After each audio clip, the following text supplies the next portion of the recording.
Hello everyone, and welcome to the final show of the year on MelaninMedia. Now today, typically, I talk about sports, but today I want to do something a little bit different.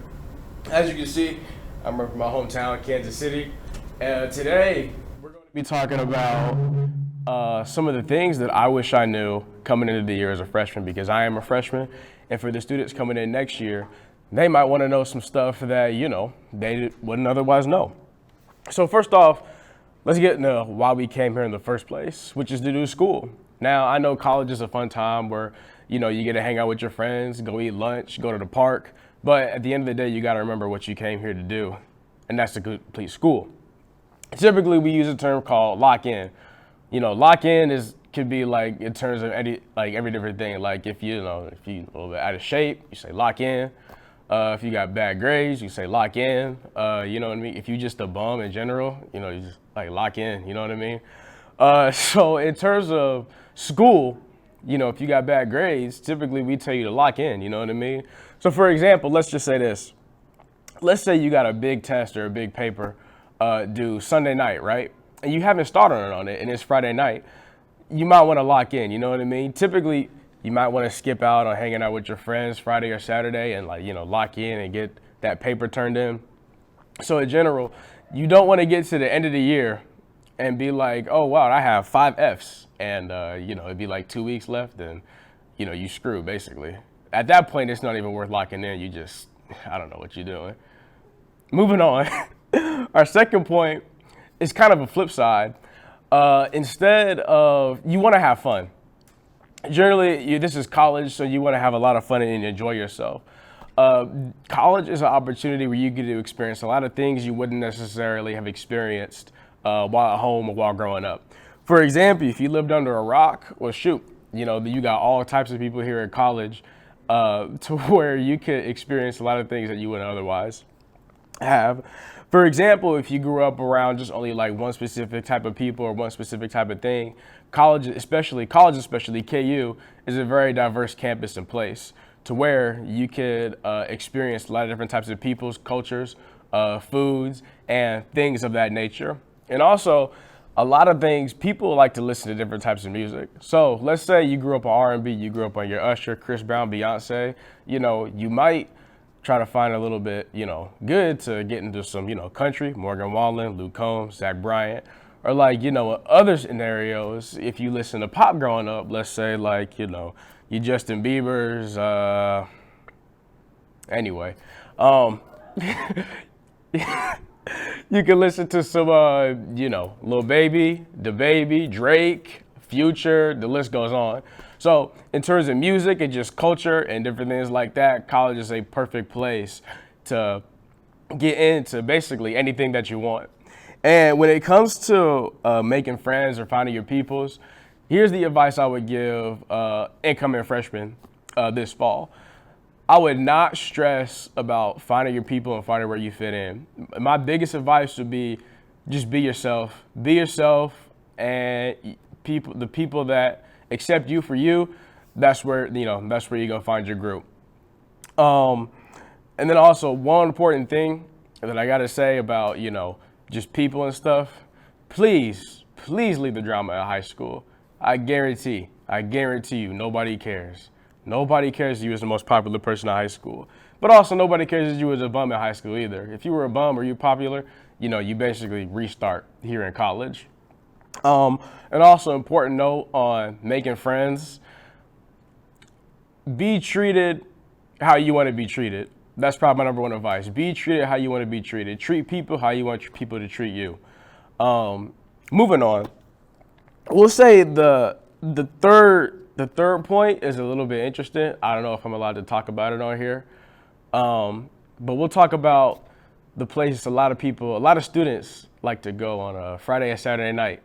The bars. I'm not gonna name them on here, but yeah. Actually, we're not even gonna talk about how you got there because I don't think I can talk about it either. So let's start off with the first place. It starts with the B. I'll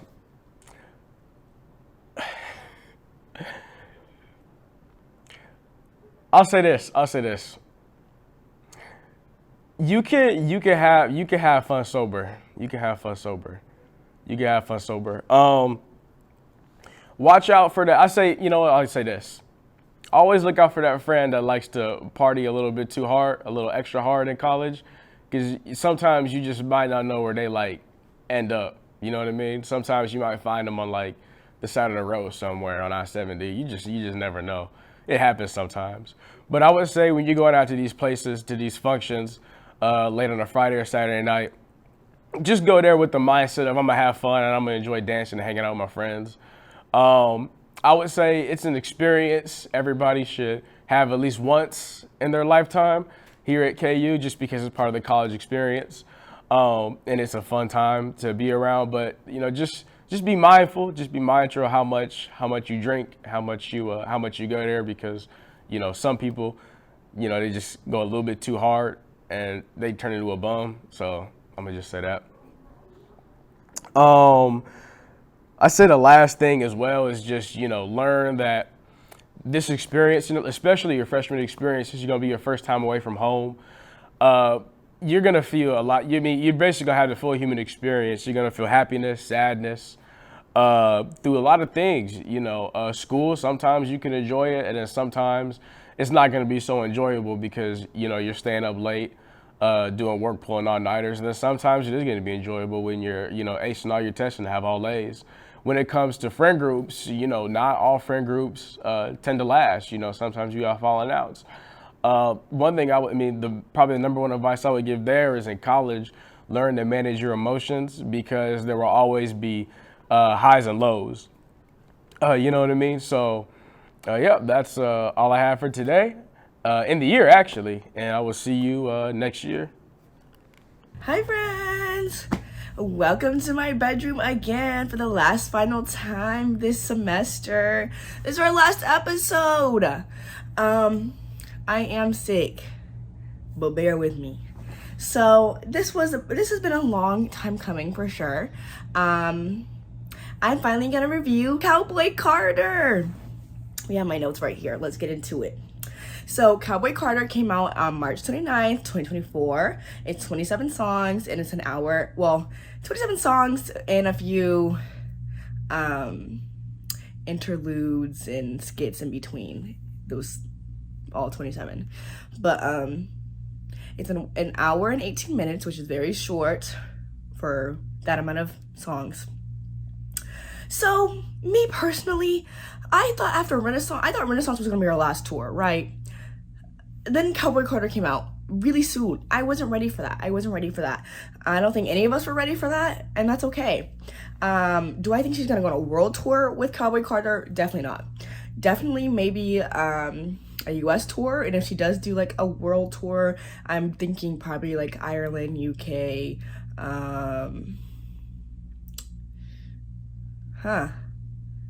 That's it. I don't know. You better make it to the UK if you're on the outside the US. So, yeah. For a US tour, is she going everywhere she went for Renaissance? Definitely not. Will she come to Kansas City? No, but she'll be in Chicago. She won't come to KC. I was surprised she came to KC this time because she's never gone to KC. She's always in Chicago. So for Cowboy Carter, if she goes US, you can catch her in Colorado or Chicago, but you're not catching her in KC again. Did all of us love this album? No. Were we expecting it? No. Did we want it or ask for it? Not really, but it's okay. This album was definitely a long time in the making. So was it that big of a surprise it came out? No, but it came out. So that's my friend. I think this is probably the best year she probably could have put it out, and the racists are still going crazy about it. So we'll never forgive him for that. Never. So a lot of people on Twitter have been debating what her next album would be. Is it gonna be a Christian album? Is it gonna be a rock album? What is she gonna do? A little alternative moment? I hope she does like a rock or an alternative album next. Is she going to? I don't know, girl. We didn't think she was gonna put this out, so who knows? I hope she does. So, let's get into the songs I liked. I liked 19 songs and skits out of the 27. I liked the Blackbird cover. Obviously the Beatles made it first. I really enjoyed it. I like 16 Carriages. My Rose, Texas Hold'em. I like it more because it's controversial, not because I like the song. And I also think it's funny play on words from, because you know Austin's Texas. What is it? Texas. What do they say? Hook 'em. Yeah, Texas Hook 'em. Texas Hold'em. That's funny. But horns down always. Horns down. F Texas. Oh well. Okay, let's keep going. Bodyguard, Dolly P, Jolene cover / her own remix. I personally love Jolene's original, like Dolly Parton's original Jolene, but this one, it ain't. It wasn't what I wanted. Blackbird, love that she kept it pretty much the same. I love Blackbird. That was amazing. That was my favorite cover, not gonna lie. Daughter, Alligator Tears, Just for Fun, Most Wanted with Miley Cyrus. I'm a Miley Cyrus fan. I love Miley. I love her rebrand. She's getting that Miley Stewart haircut again, so be on the lookout for what she's about to do. I'm a little nervous. Flamenco, yeah, even though that's a sample from Boots or whatever the song is. I liked yeah. Louisiana. I can't read my handwriting, guys. Just for Fun, yeah. Desert Eagle, River Dance, Hands Heaven, Tyrant, Sweet Honey Buckin', Amen. I wanted to like the Post Malone song, but I hate his rebrand. He really used black culture to make it to the top, and then he started making whatever he wanted. I was with him when he was doing the rock stuff, and then he went to the country stuff or whatever he's doing now. I don't F with it. I don't like that man. Post Malone can go to hell. That was so crazy. I'm so sorry, but I stand by my statement. I do not like that man. I did see him in 2019. I do miss the old Posty. I love that man. He's so fine to me, but I'll never forgive him. That was really crazy, but I do stand by that statement. Does this album need to grow on me? Probably. Is it going to? No. Personally, no. From most fans, I like this album way more than others do, because you know I double dabble in some music. I like a few country songs. I love my black country artists. But is this album ever gonna be on a top anything list, any kind of bracket for Beyonce for me? Never. I personally had to grow. Renaissance had to grow on me. It took a minute, but it did. You know, would this grow on me? Probably not, and that's okay. Not everyone needs to make music for everyone. You know, this was definitely for a certain demographic, and those people probably are living it up with this album. So, is it my favorite Beyonce album? Never. It was never gonna be that. Do I like it for a Beyonce album? Yeah. So, we're gonna rate it as a Beyonce album, as an album period, and that's it. As an album period, it was really good. She was getting the people. She got Willie, she got Dolly, she got Miley Cyrus, she got Post Malone. Like she was getting everybody up in this. She said, y'all need to be on my album today. So as everything as a whole, I give this album 6.5, a 7 out of 10 for a Beyonce album. See, that's kind of hard, because then it's like what I want from Beyonce. Because what I want from Beyonce, this album's a 4 out of 10. But like Beyonce,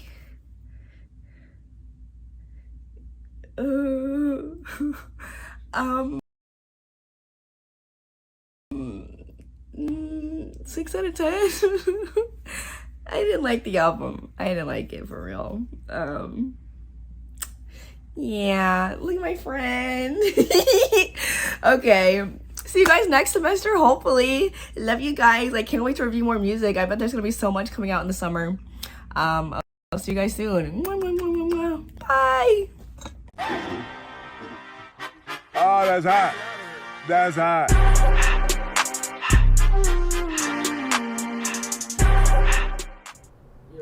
Hey guys, welcome to our last segment of our very special episode that we like to call That's Hot! I'm Ann Rosie. And I'm Leah. And today, y'all, we're going to be talking about the Little Mermaid's little bundle of joy named Halo. Oh, you mean that little boy she just hit? And if you don't know who the Little Mermaid is, you living under a rock and you need to wake up, like, for real. We talking about Halle Bailey and her little partner DDG. Now, recently they just had their most adorable little baby boy, and his name is Halo. I do not know his last name though. I don't either. I don't know. But, of course, Halo, y'all know, came from the Beyonce song.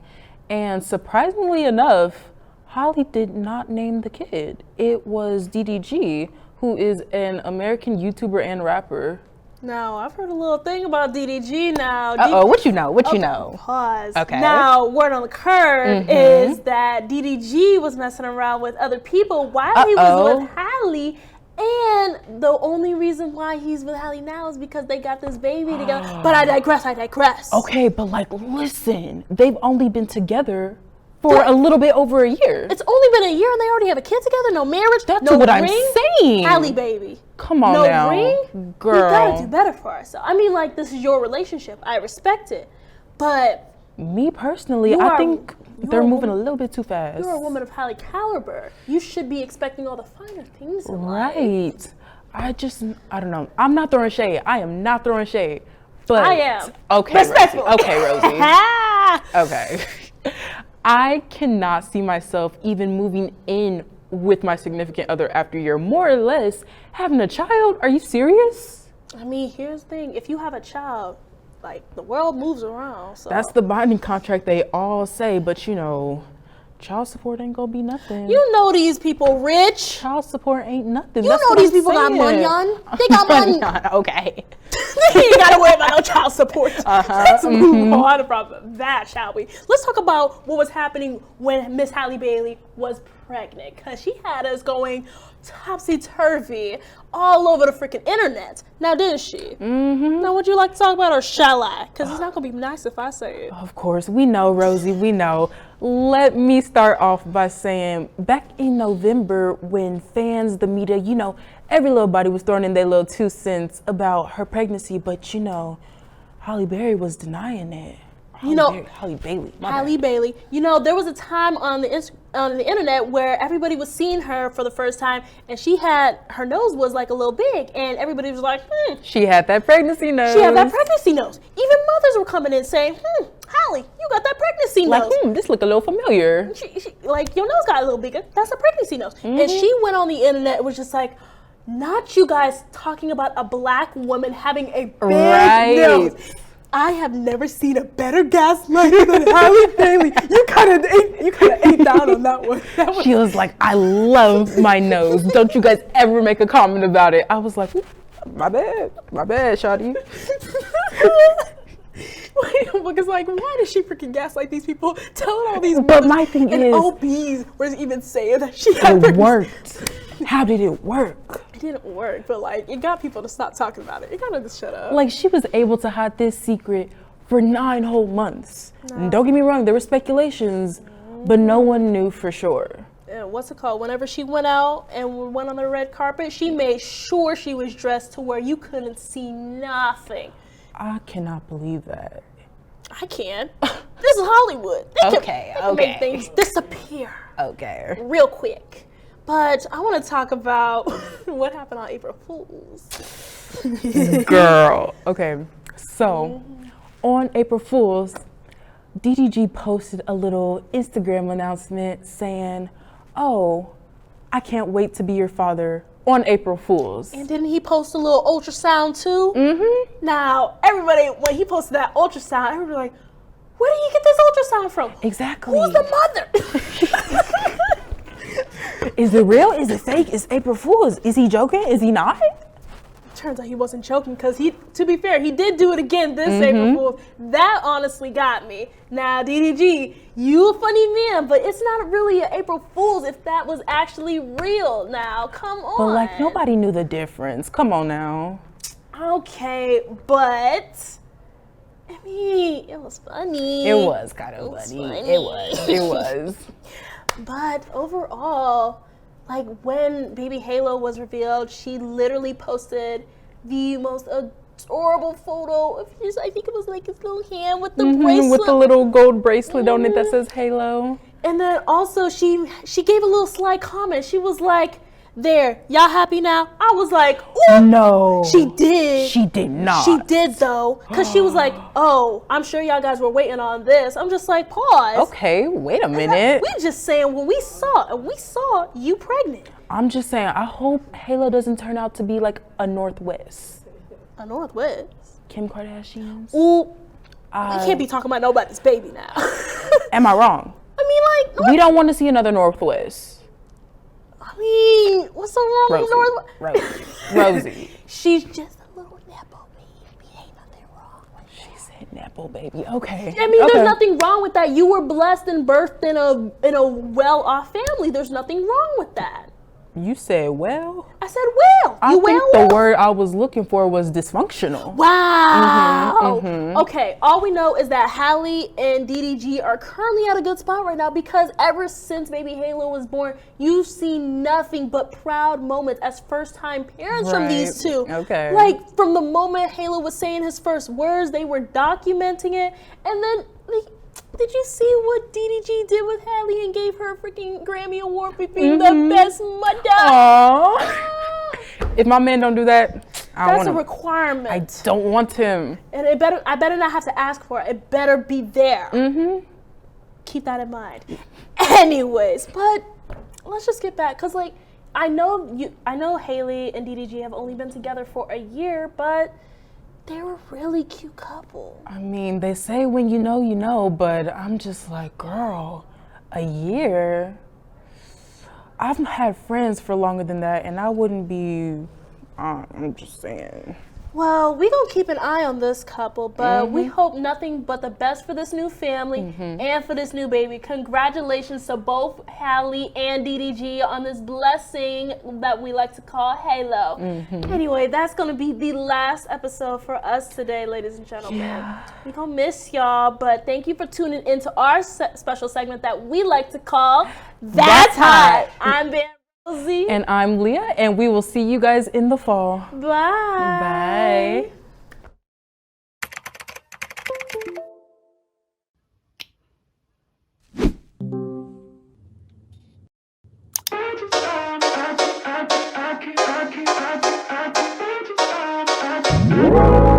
Want a break from the ads? If you tap now to watch a short video. Are you sick of ads on Spotify, but don't feel like paying $10.99 for premium?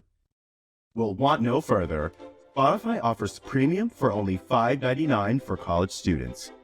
All you have to do is sign up for Spotify, connect your student email to your account, and you can get back to what's important.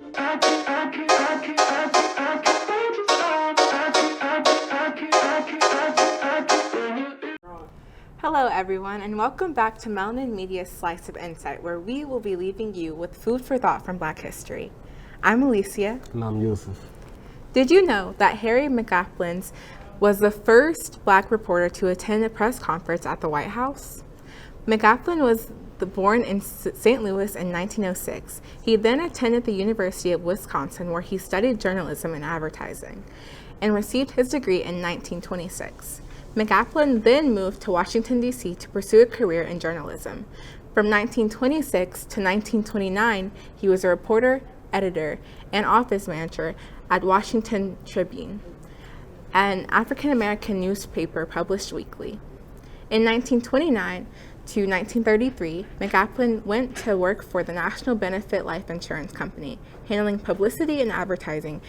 In 1943, the National Negro Publishers Association successfully petitioned the White House Correspondents Association for press credentials, which resulted in the NNPA opening its own Washington bureau. McAflin was hired as the first full-time Washington correspondent there. He was invited to attend his first presidential press conference in 1944, despite opposition from the White House Press Correspondents Association, which declared its unwillingness to share notes with McAflin or grant him membership in the association. McAflin went to the Oval Office for his first press conference and was personally greeted by President Franklin D. Roosevelt. Larry Whipple was the first black member of the Actors Equity Association.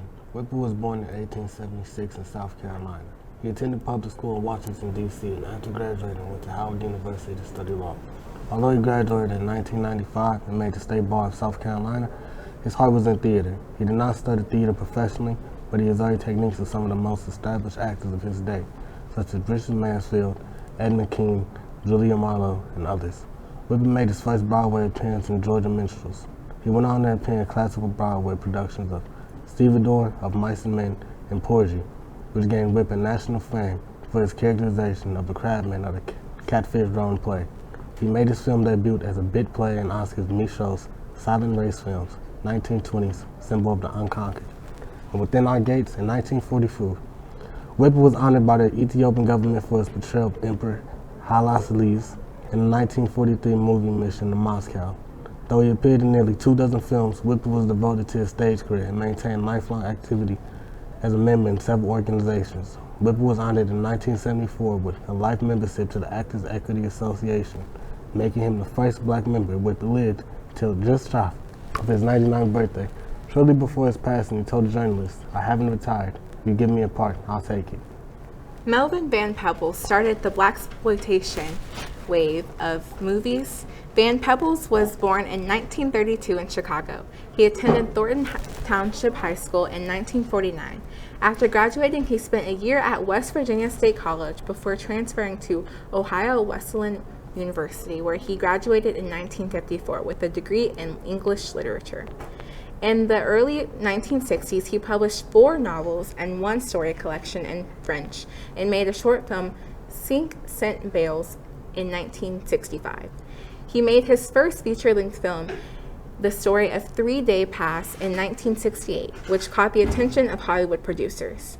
Van Peebles' first Hollywood film was the 1970 Columbia Pictures comedy, Watermelon Man, starring Godfrey Cambridge. After Watermelon Man, he became determined to have complete creative control over his next production, which became the groundbreaking 1971 Sweet Sweetback's Bad Song, privately funded with his own money, and in part by a $50,000 loan. Sweet Sweetback was a huge success with black audiences and pioneered the blaxploitation film genre. Van Peebles directed, scripted, and edited the film, wrote the score, and directed the marketing campaign. The film, which in the end grossed $10 million, was, among many others, acclaimed by the Black Panthers for its political resonance with the black struggle. Florence Patrice Price was the first black woman composer to have sympathy performed by a major American orchestra. Price was born in Arkansas in 1887 and was passionate about music at a young age. She performed her first recital at 4 and published her first composition at 11. Price graduated as high school valedictorian at the age of 14. After graduating, she left home to attend New England Conservatory of Music in Boston. At the conservatory, she was able to study composition and counterpoint with composers George Chadwick and Frederick Converse. Also while there, she wrote her first string trio Sympathy. She graduated in 1906 with honors in both an artist diploma in organ and a teaching certificate. After graduating, Price taught in Arkansas briefly before moving to Atlanta, Georgia, in 1910, when she became the head of Clark Atlanta University's music department. After teaching in Georgia as part of the Great Migration, she and her family moved to Chicago.